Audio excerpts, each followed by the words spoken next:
আর এই মুহূর্তে নজর রাখতেই হচ্ছে আরজিকর মামলা ছাড়লেন বিচারপতি তীর্থঙ্কর ঘোষ।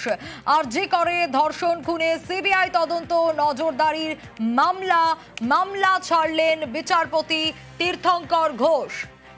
আরজিকর ধর্ষণ খুনে সিবিআই তদন্ত নজরদারির মামলা, সেই মামলা ছাড়লেন বিচারপতি তীর্থঙ্কর ঘোষ। কিন্তু কেন ছাড়লেন, কি কারণে ছাড়লেন? মামলার নথি পাঠালেন প্রধান বিচারপতির কাছে, কিন্তু কি কারণে আরজিকর ধর্ষণ ও খুনের মামলা তিনি ছাড়লেন এ প্রশ্ন উঠছে। জানার চেষ্টা করব, তবে তার আগে আরো একবার জানাই, আরজিকর মামলা ছেড়ে দিলেন বিচারপতি তীর্থঙ্কর ঘোষ। আরজিকরে ধর্ষণ খুনে সিবিআই তদন্ত নজরদারির মামলা, আরো বিস্তারিত এই বিষয়ে অর্ণব জানাতে পারবে। অর্ণব, কি কারণ?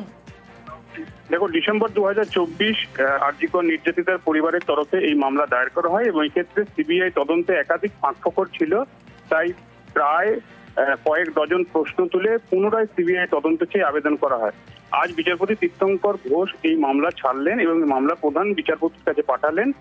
বিচারপতি ঘোষের পর্যবেক্ষণ, যেহেতু কলকাতা হাইকোর্টের বিচারপতি দেবাংশু বসাকের ডিভিশন বেঞ্চে আরজিকর মামলা শুনানি চলছে, সেখানে সিবিআই ফাঁসির সাজা চেয়ে মামলা দায়ের করেছে। অন্যদিকে যে সাজাপ্রাপ্ত সঞ্জয় রায়, সে কিন্তু এই সাজা মুকুবের আবেদন করেছে।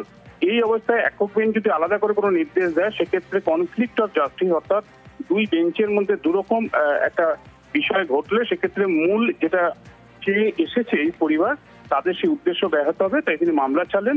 প্রধান বিচারপতিকে যে মামলা পাঠিয়েছেন এবং তিনি অভিমত ব্যক্ত করেছেন গতকালকের মতো আজও এই মামলা ডিভিশন বেঞ্চই হওয়া উচিত। বেশ, সঙ্গে থাকো।